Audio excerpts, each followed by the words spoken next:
Season number 5 is underway, everybody. Welcome back to the Chicago Cubs franchise. We have opening day action against the St. Louis Cardinals. Dustin May against Freddie Peralta. Of course, Dustin May coming over in free agency to the Cardinals. Take a look at his last season numbers, 10-9 with 3.80 ERA. We can take this guy on. He should not be too difficult. He does throw pretty hard fastball, pretty hard sinker. Got to be on the lookout for that. Nico Hoerner coming back after pretty much holding out in his contract for everybody. Everybody on his list, he really held off as long as he possibly could. We thought we could get away with letting him go, but we ultimately decided to bring him back at a little bit of a cheaper, discounted price, and he leads us off here with a base hit. Timothy Pierce almost gets doubled up, but he gets safe. So nice hustle play. Devers pops out, and it's the end of the first inning. Let's go here to Freddie Peralta's debut for season number 5, 2026. Base knock. Leadoff hit, or is it? Chris Bryant, what a gun from left field all the way to second base to nab the speedy runner Miles Straw. He's got nothing. He's got nothing on Chris Bryant's gun out there in left field. Cornelius Kane, the custom prospect, had a good season last year for the Cards. He's going to line out here to Nico Hoerner. End of the first inning. Let's go here to the top of the second. We get a base hit for Franmil Reyes on a 3-1 pitch. Good pitch to hit. He's going to roll in with a double leadoff variety, and he's pumping that Chicago Cubs bench up. And next batter up, we've got nobody down here. Chris Bryant laces this into left center field for another double. Back-to-back doubles here for the Cubbies, and that is going to get us on the board here early in the ballgame, 1-0. So now we can let our ace go to work. Freddie Peralta is going to strike out Nolan Arenado on that nasty slider. Let's go bottom second here, 1-2 pitch. Cavan Biggio is going to take this fastball high, taking a look at it, grab some pine. Next batter up, Dylan Carlson. Lazy little fly ball out there to Chris Bryant. He's going to make the play easily, and we're out of the second inning. Let's now jump here to the top of the third inning. Rafael Devers, already with a runner on base here. Deep fly ball, left fielder giving chase. That one is up, and that one is gone. A 2-run shot here for Devers, giving us the lead now 3-0. 100 miles an hour. High and outside. How does this man do it? I don't know. But he's able to muscle it out there, man. Gotta love it. Freddie Peralta, here in the bottom of the third. He's going to strike out Ivan Herrera. That is another strikeout here for Peralta. He's got Miles Straw coming up. Little ground ball here to Salvatore. And another clean inning for Freddie Peralta. So with our offense and the way our defense is playing right now, where our pitching is going, looks like it could possibly be a blowout here. We're trending that way. Could maybe 6-0? That's what I'm trying to get to here, guys.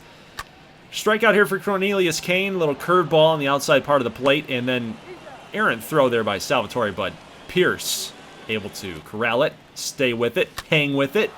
Another clean inning there for Peralta. Next batter up here in the top of the fifth inning is Nico Hoerner, and we are not stopping. We are going to try for third base here. Very aggressive play by Nico Hoerner, but he slides in safely right underneath the tag of Nolan Arenado, the Gold Glover. Yeah, couldn't make the tag. Timothy Pierce got a job to do here, but Cavan Biggio able to make the off-balance throw and the inning. Next batter up here in the bottom of the fifth inning, that is Eugenio Suarez making the cover here today, making the thumbnail. Grounding out to Nico Hoerner. He's made some nice plays today, really earning that discounted paycheck. Love it. Ivan Herrera. Fly ball out there to Seiya Suzuki. What a dive. What a catch. Maybe Seiya Suzuki is in the running for a Gold Glove this season, possibly. He's been kind of dogged in real life about his defense, but in this series, he's made some nice plays out there in right field. 99.1 route efficiency. Yeah, could have reacted a little bit faster, guys. I'm a little old, okay? I'm not going to react that fast. Get that extra 0.9. But, oh, hey, no! Seiya, I was just singing your praises, man. I thought we were going to get a Gold Glove together. Overthrows the cutoff man. Yep, that's going to be a single leading to an extra base, and quite frankly, in a close game like this, I have zero tolerance. Seiya, I know you made a dive. I know you made that catch, an incredible catch, just a batter ago, but I have zero tolerance. We're going to get Canario out in the game, and maybe with PCA, we should have thrown all the way through. just go home. He's got the arm strength for it. He's a very good defender out there in center field, but either way, trying to cut that off, trying to get Sosa only to stay at first. We don't want him to get to second base. We don't want him to advance on an extra base there. So we do get Cornelius Kane. He hasn't had that good of a game today. But we do have 2 down with Nolan Arenado up. This is a very crucial at-bat, and we get a call here. And it does change the complexity of the entire at-bat. Now, Arenado feels he's on the defensive. He's got to swing at anything. So a fastball low inside the zone, a little outside the zone actually, and he's going to ground out. Just a pitch that he really couldn't do much with. Let's go to the top of the 7th here. We got Chris Addison, and he is also not stopping. He's going for 3 as well, and he'll slide in there. He'll actually stand up. No slide needed. He'll stand up with a triple, a leadoff triple. Sebastian Salvatore, they've got the infield in to protect the ground ball, and the runner there at third. Salvatore comes through. Awesome job by the 2 youngsters right there, Addison and Salvatore. We got PCA coming up. He is hitless so far in the game, and he says, why not just lay down a bunt? I mean, it works just the same as a sacrifice to move the runner over to third. Hey, less than 1 out, you got to do that. So PCA does it, and he moves the runner over. Canario strikes out on his first ever Major League at-bat. That's unfortunate. I wanted to get him a base hit there. Tough spot for the kid. But we do advance the runner on a supposed hit and run. We were trying to do the hit and run there. But Canario strikes out. At least we advance the runner over. Nico Horner pops out to second base. And then Timothy Pierce comes up and ground ball here to short. Sosa makes the play, and that's it. So unfortunately, Cubs had a really good inning right there to get something going. And we didn't do it. Didn't quite do it. Peralta's still out there for the 7th. Got 1 down. He's going to give up a walk, and now it's crucial point here in this ball game. We got to get a double play ball. First pitch swinging is Carlson. Hot shot there to Salvatore. Makes the flip to Horner. And that's a double play, baby. Take one more look at this. A curveball right down the middle and just 1 hopper. Just a very clean hot shot, 1 hopper. And all the way around, I mean, Timothy Pierce still had to make that play look easy. That's clutch, man. That is clutch. So Jonathan Loaisiga comes on with a 1-out save opportunity, and he gets it done. Cubs get the W here on opening day, 4-1. It was a good win. It was a good win, a solid win. I thought we had control of the entire game. Granted, there were some spots there where we left runners on base, and I think our pitching was really good. Holding that lineup only to 5 hits, 1 run. I thought it was a great job. 4 strikeouts here for Freddie Peralta. He gets the W. Dustin May did not have a great day. 0 strikeouts for him. He's got some electric stuff. I'm surprised that we didn't have a single strikeout from him. We had 2 strikeouts on the day. None were from Dustin May. Hey, that rhyme, by the way. God, I'm so corny. All right, guys. Well, hey, overall, good game for the Cubs. We'll do a little sim here, just a little quick, short sim and see how we do. So we lose the next game to St. Louis, but we will win the series.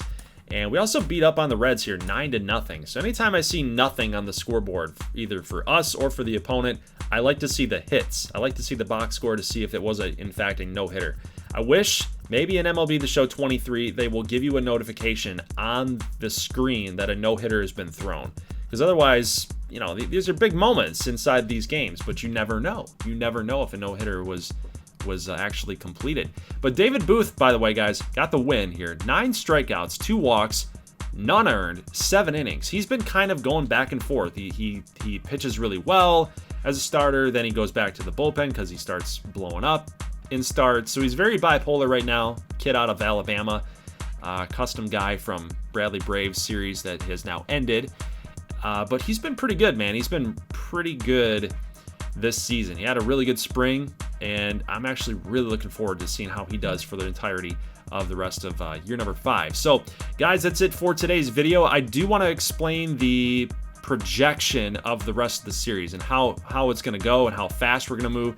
So the next episode, we are going to cover a hard simulation for the month of April, May, all the way up until the draft for June. I will be doing the draft, not in a live stream though. I will be doing the spin the wheel. I'll let you guys know the results of your custom guys, people that have gone through the Bradley Braves series now that they're eligible for the draft, they will be up for grabs to be drafted. I'll show you guys the results of that. We're also going to hard sim again in July, all the way to the trade deadline. So the next episode pretty much is a housekeeping style of episode. Now, moving forward for the rest of the series, not just this season, but like year 6, year 7, year 8, who knows if it's even going to last that long, but like we could win a World Series this year and it could be done. But so how we're going to move through the rest of the series is just that similar format. So we'll do opening day games, we'll hard sim April, May, June, we'll get to a draft period, we'll have a draft, and then we'll hard sim to the trade deadline. That way we can kind of just, again, get that feel for how our team is and then make the necessary moves to kind of vault us and get us ready for playoff contention. Or if we suck, which I don't see really that happening with the way that our youngsters are performing and how our team is built, we're going to be good for a long time. So really the point now is that we're not so much rebuilding anymore. We're going to be a good team. So really there's no point in just showing like games in May, you know, games in June. Like, what do they matter really at the end of it, you know? So let's just speed this thing up. Let's get to the second half of the seasons. For as many years as we're going to do this, let's get to the second half of the seasons. That way we can watch the games that really mean something, that really matter. That's kind of what I'm looking to do for the rest of this series. So, guys, that's it. Leave a like if you like this thing, and I'll see you back here next Tuesday for the next episode. And, hey, from that point forward, we're going to be in the second half of the year, and we're on to the playoff push. So, guys, leave a like if you like this thing. I'll see you in the next one. As always, thanks for watching, and